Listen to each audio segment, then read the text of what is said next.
ETV అభిరుచి ప్రేక్షకులందరికీ శ్రావణ శుక్రవారం శుభాకాంక్షలు.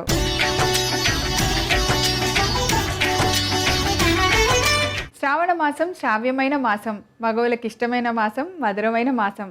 రాఖీ పౌర్ణమి, కృష్ణాష్టమి, మాస శివరాత్రి పండుగలతో ఈ మాసం అంతా చాలా హడావిడిగా, హుందాగా, ఆనందంగా సాగిపోతూ ఉంటుంది. ప్రతి ఇల్లు దేవాలయంలాగా మారి ఆ మహాలక్ష్మి కటాక్షంతో ఎంతో భక్తి శ్రద్ధలతో అందరూ ఆ మహాలక్ష్మిని పూజించుకొని సకల సౌభాగ్యాలతో ఉండాలని మనస్ఫూర్తిగా కోరుకుంటుంది మా అమ్మ చేతి వంట.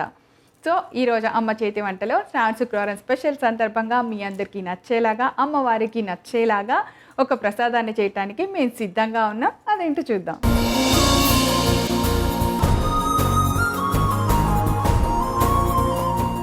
ఈరోజు శ్రావణ శుక్రవారం సందర్భంగా మన అమ్మ చేతి వంటలో అమ్మవారికి నచ్చేలాగా, మనందరికీ నచ్చేలాగా ఒక తీపికరమైన ప్రసాదాన్ని చేయడానికి వచ్చేస్తున్నారు మన ఎక్స్పర్ట్ వనమాల గారు.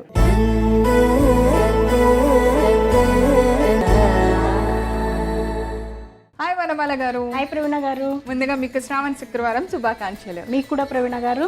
అలాగే ఈటీవీ అభిరుచి ప్రేక్షకులందరికీ శ్రావణ శుక్రవార శుభాకాంక్షలు. సో ఈరోజు పండగంతా మా వనమాల గారి దగ్గరే ఉంది. అవునా? కలర్ఫుల్ ఫ్లవర్స్, అలానే పట్టు చీర, మ్యాచింగ్ ఫ్లవర్, చాలా బాగుంది. అంటే ఇంకా విడిగా చూసేప్పటికన్నా మామూలు అప్పటికన్నా పండగలు అనగానే అందరూ ఎంత బాగా, ఎంత మహాలక్ష్మిలాగా రెడీ అయిపోతూ ఉంటారో చూడటానికి రెండు కళ్ళు సరిపోవు. మనం దాని గురించే వెయిట్ చేస్తాం కదా, పండుగ ఎప్పుడు వస్తుందా అని. అవును కదా, నిజమే. మరి ఇవాళ పండగ సందర్భంగా మాకోసం ఏం చూపిస్తున్నారు? ఈరోజు క్యారెట్ సేమియా పాయసం. క్యారెట్ సేమియా పాయసం. ఎప్పుడు క్యారెట్ హల్వానైనా తినేది అదే కదా క్వశ్చన్. దానికి ఆన్సర్ ఈరోజు ఇప్పుడు చేస్తున్నాం. అదనమాట, క్యారెట్ సేమియా పాయసం చేయబోతున్నాము. అయితే కావాల్సిన పదార్థాలన్నీ ఇప్పుడు చూద్దాం. క్యారెట్ సేమియా పాయసం తయారు చేసుకోవడానికి కావాల్సిన పదార్థాలు: క్యారెట్ తురుము, ఉడికించి చేసుకున్న క్యారెట్ పేస్టు, పాలు, బెల్లం పౌడర్, వేయించుకున్న సేమియాలు, కొబ్బరి పాల పొడి, పూల్ మఖానా, గోధుమ పిండి, యాలకుల పొడి, నెయ్యి, డ్రై ఫ్రూట్స్ ముక్కలు. అన్ని ఇంగ్రీడియంట్స్ సిద్ధంగా ఉన్నాయి. మనం శుక్రవారం పూట కన్ఫామ్గా ఏదో ఒకటి అమ్మవారికి చేసి ప్రసాదాలను పెడతాం కాబట్టి ఈరోజు ఇలా స్పెషల్గా చేయండి. సో కొత్తదానికి కొత్తదనము, న్యూ టేస్ట్, అలానే ప్రసాదం, అన్ని పనులు అయిపోతాయి అన్నమాట. స్టార్ట్ చేద్దాం. ఫస్ట్ ఒక సింగిల్ హ్యాండ్ ప్యాన్ ఇవ్వండి ప్రవీణ. ఓకే. అంటే కొంచెం బెల్లం కాస్త పాకం లాగా చేసుకుందాం. బెల్లం పాకం లాగా చేయాలి ఫస్ట్.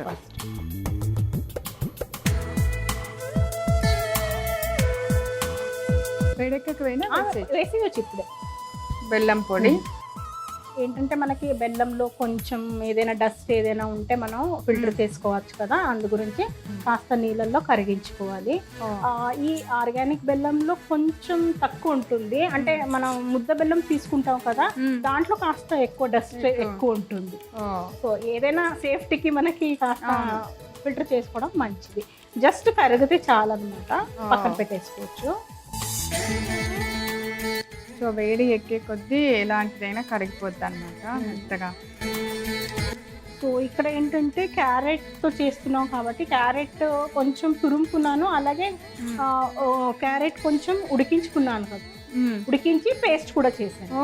క్యారెట్ ఉడికించి పేస్ట్ చేయాలి, అలానే తురుముకోవాలని. పచ్చి క్యారెట్ ఫస్ట్ ఉడికించడం అంటే మామూలు క్యారెట్ చిన్న చిన్న ముక్కలు చేసి ఉడికించేసి మిక్సీలో పేస్ట్ జస్ట్ సాఫ్ట్ అవుతే పేస్ట్ చేసి. ఓకే, చాలా ప్రవీణ గారు తీసేసి పక్కన పెట్టేసుకుందాం.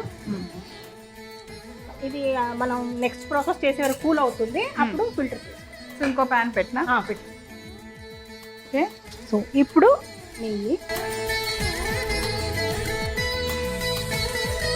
సో ఓకే, నెయ్యి వేడెక్కగానే డ్రై ఫ్రూట్స్, మనం కట్ చేసుకున్న డ్రై ఫ్రూట్స్, బాదం పప్పులు, అలానే జీడిపప్పు అండ్ కిస్మిస్ మొత్తం వేసేనా. ఇవి కొంచెం తీసేసి పక్కన పెట్టేసుకుందాం, మిగతావన్నీ కొంచెం అక్కడే ఉంటే పాయసంలో అయిపోతుంది. సో ఇక్కడ నేను రోస్టెడ్ సేమియా వచ్చేసి చాలా తక్కువ తీసుకున్నాను ప్రవీణ, ఒక 1/2 లీటర్కి. ఎందుకంటే సేమియా తక్కువ ఉంటే మంచిది, క్యారెట్ ఎక్కువ ఉండాలి. దీంతో పాటు పూలు మఖానా వేస్తున్నాను, ఎందుకంటే అమ్మవారికి తామర పూలైనా పూల గింజలైనా చాలా ఇష్టమని జస్ట్ కొన్ని పూల మఖానా వేసేయాలి. ఇది ఫ్రై కాకపోతే మనం డ్రై ఫ్రూట్స్ ఫ్రై అయిన తర్వాత మనం పచ్చి సేమియా ఉంటే అవి కూడా ఫ్రై చేసుకోవాలి.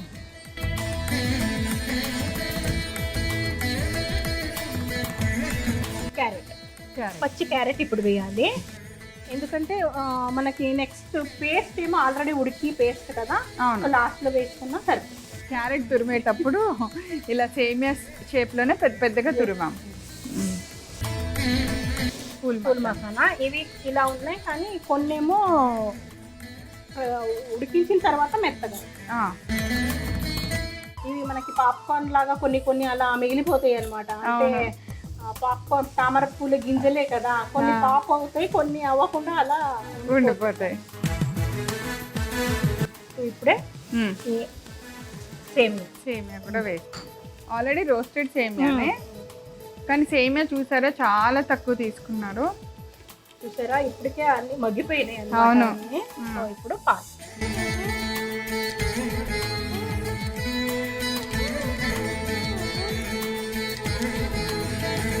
ఇప్పుడు ఇవి ఉడకాలన్నమాట.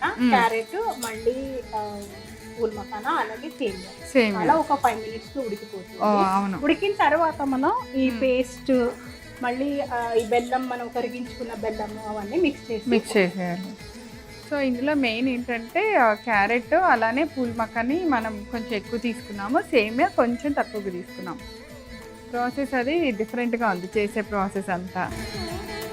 క్యారెట్ పేస్ట్లో ఒక 1/2 స్పూన్ అంతా గోధుమ పిండి కలుపుకుంటాను. ఎందుకంటే దీనివల్ల కొంచెం థిక్నెస్ అనేది వస్తుంది పాలలో, అలాగే పాయసానికి కొంచెం థిక్నెస్ వస్తుంది, అలాగే పాలు కూడా విరగకుండా.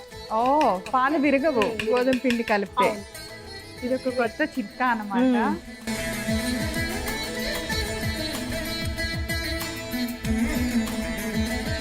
అందరికి పాయసం చేసేటప్పుడు ఒకటే టెన్షన్, అమ్మ పాలు విరుగుతాయేమో బెల్లం వేయగానే అని చాలా టెన్షన్ పడుతూ ఉంటాము. క్యారెట్ వేసినప్పుడు కూడా కొంచెం అలా అనిపిస్తుంది, పాలు విరుగుతుందేమో అని.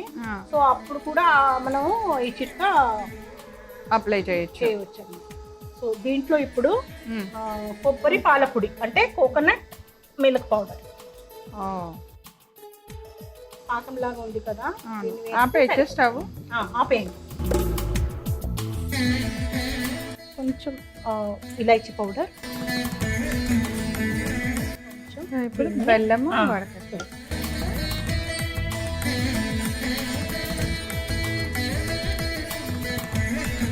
సో బెల్లం కలర్ బ్లాక్గా ఉంది కాబట్టి పాయసం కూడా కొంచెం కలర్ మారింది. అవును, ఇది ఆర్గానిక్ బెల్లం కాబట్టి కొంచెం డార్క్గా ఉంటుంది. డ్రై ఫ్రూట్స్ వేయించినవి కొన్ని వేద్దాము. సో ఇప్పుడు పాయసాన్ని సర్వింగ్ బౌల్లోకి తీసుకుందాం. ఇలా గట్టిగా కావాలనుకునే వాళ్ళు అలా చేయొచ్చు, లేదు పల్చగా పాయసం లాగా తాగాలి అనుకునే వాళ్ళు అలా ముందే తీసేసుకోవచ్చు కదా. Dry fruit. సో ప్రవీణ గారు, వేడివేడిగా క్యారెట్ సేమియా పాయసం రెడీ అయిపోయింది, టేస్ట్ చేస్తాం. సో ఈ పాయసాన్ని మనం అమ్మవారి కోసం అనుకొని తయారు చేసాం కాబట్టి ఒక్కసారి మనసులో అమ్మవారికి ఎలా అనుకొని అప్పుడు నేను టేస్ట్ చేసి మీ అందరికి ఎలా ఉందో చెప్పేస్తాను. ఓకే,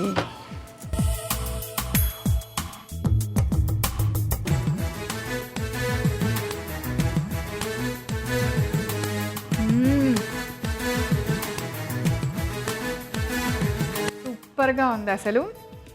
సేమియా అంటే మనం ఉట్టి సేమియా అలా తాగేస్తూ ఉంటాం కదా, అలా కాకుండా క్యారెట్ చాలా కరకరలాడుతూ, క్యారెట్ ఫ్లేవర్ కానివ్వండి, మనం వేసిన కొబ్బరి పాల పొడి కానివ్వండి, చాలా టేస్టీగా ఉంది. మీరు తప్పకుండా ఈ ఇంగ్రీడియంట్స్ తెచ్చి పెట్టుకొని ఈ రెసిపీ తయారు చేసి అమ్మవారికి ప్రసాదంగా పెట్టి మీరు అందరు కూడా టేస్ట్ చూడండి. వావ్ సూపర్ అనకపోతే అప్పుడు అడగండి. కావాల్సిన పదార్థాలు తయారు చేసే విధానం నేను మీ అందరి కోసం రిపీట్ చేస్తాను, నోట్ చేసుకోండి. క్యారెట్ సేమియా పాయసం తయారు చేసుకోవడానికి కావాల్సిన పదార్థాలు: క్యారెట్ తురుము, ఉడికించి చేసుకున్న క్యారెట్ పేస్టు, పాలు, బెల్లం పౌడర్, వేయించుకున్న సేమియాలు, కొబ్బరి పాల పొడి, పూల్ మఖానా, గోధుమ పిండి, యాలకుల పొడి, నెయ్యి, డ్రై ఫ్రూట్స్ ముక్కలు. క్యారెట్ సేమియా పాయసం తయారు చేసుకునే విధానం: ముందుగా స్టవ్ వెలిగించి పాన్ పెట్టుకొని అందులో కొద్దిగా నీళ్లు వేసి వేడెక్కిన తర్వాత బెల్లం పొడి వేసుకొని కరిగే వరకు బాగా ఉంచాలి. బెల్లం ఉడికిన తర్వాత ఆ పాన్ ని పక్కన పెట్టుకొని ఇప్పుడు స్టవ్ మీద మరొక పాన్ పెట్టి దానిలో నెయ్యి వేసి వేడెక్కనివ్వాలి. తర్వాత డ్రై ఫ్రూట్స్ అన్నిటిని వేసి బాగా ఫ్రై చేసుకొని ఒక బౌల్లోకి తీసి పక్కన పెట్టాలి. అదే పాన్ లో ఇప్పుడు క్యారెట్ తురుము, పూల్ మఖానా వేసి కొద్దిగా సేమియా కూడా వేసుకొని బాగా వేగనివ్వాలి. తర్వాత దానిలో పాలు పోసి మనం ఉడికించి చేసి పెట్టుకున్న క్యారెట్ పేస్ట్లో కొద్దిగా గోధుమ పిండిని కూడా కలిపి ఆ మిశ్రమాన్ని మరుగుతున్న పాలల్లో వేసుకొని బాగా కలపాలి. తర్వాత కొద్దిగా కొబ్బరి పాల పొడి కూడా వేసుకోవాలి. తర్వాత స్టవ్ ఆఫ్ చేసుకొని యాలకుల పొడి కూడా వేసి చివరిగా మనం రెడీగా పెట్టుకున్న బెల్లం పాకాన్ని వడకట్టుకొని పోసుకోవాలి. ఆ తర్వాత బాగా కలుపుకొని వేయించిన డ్రై ఫ్రూట్స్ కూడా కొన్నిటిని వేసి కలిపి ఒక సర్వింగ్ బౌల్లోకి తీసి మరలా డ్రై ఫ్రూట్స్తో గార్నిష్ చేసి సర్వ్ చేయండి. అంతే, ఎంతో రుచికరమైన క్యారెట్ సేమియా పాయసం రెడీ. వనమాల గారు, థ్యాంక్ యూ సో మచ్. శ్రావణ శుక్రవారం రోజు మేము అందరం చాలా ఈజీగా తయారు చేసుకునే ఒక మంచి రెసిపీని మా అందరికి చెప్పారు. Thank you. థ్యాంక్ యూ ప్రేరణ గారు. సో చూసారు కదా, శ్రావణ శుక్రవారం స్పెషల్ క్యారెట్ సేమియా పాయసం చాలా చాలా టేస్టీగా, చాలా డిఫరెంట్గా ఉంది. తప్పకుండా తయారు చేసుకొని మీరందరూ కూడా రుచి చూడండి. తిరిగి రేపు మరలా అమ్మ చేతి వంటలో కలుసుకుందాం. అంతవరకు సెలవు, నమస్కారం.